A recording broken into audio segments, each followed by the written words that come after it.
السلام علیکم اور پاکستان ونک میں خوش آمدید۔ گیس صارفین کے لیے خوشخبری، کم آمدن طبقے کے لیے گیس ٹیرف میں نئی کیٹیگری متعارف۔ نئی گیس ٹیرف میں پروٹیکٹڈ گھریلو صارفین کی کیٹیگری متعارف کروا دی گئی ہے۔ نومبر سے فروری تک 0.9 HM³ تک گیس استعمال کرنے والے صارفین رعایتی کیٹیگری کا حصہ بن گئے ہیں۔ پروٹیکٹڈ کیٹیگری کے صارفین کو رعایتی نرخوں پر گیس مہیا کی جائے گی۔ سوئی ناردرن کے بیشتر صارفین پروٹیکٹڈ کیٹیگری میں آتے ہیں۔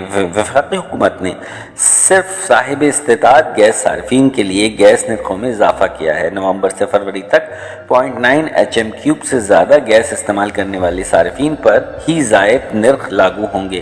توقع ہے کہ اس اقدام سے کم آمدنی والے صارفین کی ایک بڑی تعداد کو فائدہ پہنچے گا، جو گیس کی اونچی قیمتوں کے ساتھ جدوجہد کر رہے ہیں، اور وہ اب گیس کے رعایتی نرخوں کے فوائد سے لطف اندوز ہو سکیں گے۔ مزید اپڈیٹ حاصل کرنے کے لیے پاکستان ونک کو لائک اور سبسکرائب کر لیجیے۔ شکریہ۔